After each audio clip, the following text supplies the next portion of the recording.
Good morning, students, and all my dear friends. Now, today we are going to start our new topic, which is from geography, and it is life in the deserts. प्यारे बच्चों, आज की अपनी इस topic में हम जो geography का हमारा चैप्टर नंबर 9 है वो है लाइफ इन द डिजर्ट्स, रेगिस्तान में जीवन। इस चैप्टर के बारे में हमें डिस्कशन करना है, इसके बारे में हमें बातचीत करनी है। डिजर्ट्स होते क्या हैं, डिजर्ट्स कितने टाइप के होते हैं, वहाँ पर रहने वाले लोगों की लिविंग स्टाइल क्या होती है, कैसे उनका हैबिटेशन होता है, इस सब पे बात करते हैं। So now come and latest start. अगर हम डिजर्ट के बारे में बात करें तो डिजर्ट होता क्या है कि desert is a dry place having very little rainfall resulting in scarce vegetation. अगर हम डिजर्ट के बारे में बात करें तो डिजर्ट एक ऐसा प्लेस होता है जहाँ पर बहुत कम वर्षा होती है, जहाँ पर बहुत कम वर्षा होती है और जिसके परिणाम स्वरूप वहाँ पर वनस्पतियों की बिल्कुल कमी होती है, या हम कह सकते हैं जहाँ वनस्पतियों का बहुत अभाव होता है। It has extreme temperatures high और लो। जो रेगिस्तान होते हैं, रेगिस्तान के टेम्परेचर के बारे में बात करें, तापमान की, तो वहाँ का तापमान बढ़ता और घटता रहता है। And depending on the temperature there can be hot deserts और कोल्ड डिजर्ट। और डिजर्ट में बढ़ते हुए तापमान या घटते हुए तापमान के आधार पर डिजर्ट 2 टाइप्स के होते हैं, या तो हॉट डिजर्ट होता है गर्म मरुस्थल, या तो कोल्ड डिजर्ट होता है जिसे हम शीतोष्ण मरुस्थल कह सकते हैं या ठंडा मरुस्थल कह सकते हैं। In most part of if there is no water to drink और irrigate the crops and no grass for the cattle to feed on. Mostly रेगिस्तानी क्षेत्र के बारे में बात करें तो रेगिस्तानी फील्ड में होता क्या है कि इसके अधिकांशतः भाग पर पानी का अभाव होता है, पीने के पानी की कमी होती है, सिंचाई की कोई व्यवस्था नहीं होती, फसलों की पर्याप्त सिंचाई नहीं हो पाती, और यहाँ पर जानवरों के इरिगेशन के लिए, मवेशी या जानवरों के इरिगेशन के लिए यहाँ पर घासों का भी अभाव होता है।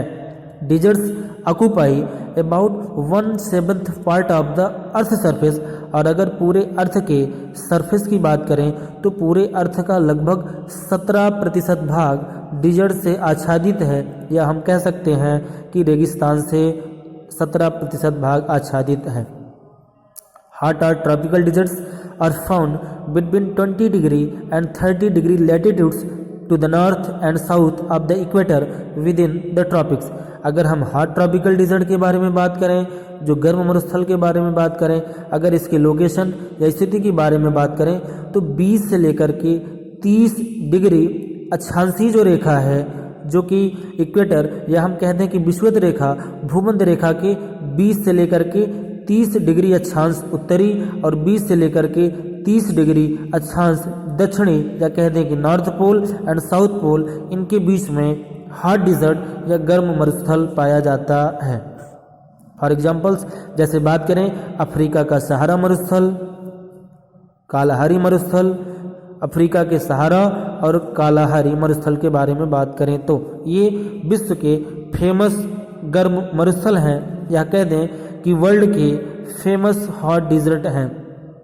कूल और टेम्परेट डिजर्ट्स, अगर हम ठंडे मरुस्थल के बारे में बात करें, it found in the temperate regions 30 degree to 55 latitudes, या इक्वेटर से 30 डिग्री उत्तरी अक्षांश से लेकर के 55 डिग्री उत्तरी अक्षांश, या फिर कह दें कि 30 डिग्री दक्षिणी अक्षांश से 55 डिग्री दक्षिणी अक्षांश तक पाया जाता है, दोनों हेमिस्फीयर में, नॉर्दर्न हेमिस्फीयर और सदर्न हेमिस्फीयर में। Their latitude is high and they surrounded by high mountains. और ये ठंडे मरुस्थल ऊंचे ऊंचे पहाड़ों से आच्छादित होते हैं। Their location is in their interior of these mountains, these factors results winters.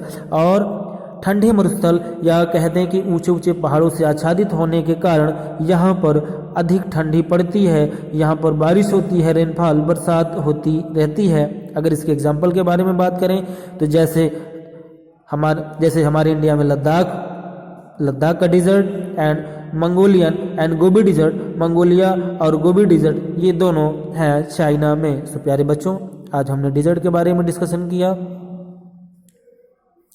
आज हमने डिजर्ट के बारे में डिस्कशन किया। आगे अगला जो नेक्स्ट टॉपिक होगा वो हमारा है सहारा द हार्ट डिजर्ट। अपने नेक्स्ट वीडियो में हम सहारा डिजर्ट के बारे में अच्छे से डिस्कशन करेंगे। So now then thank you, have a good day, take care of your and your family.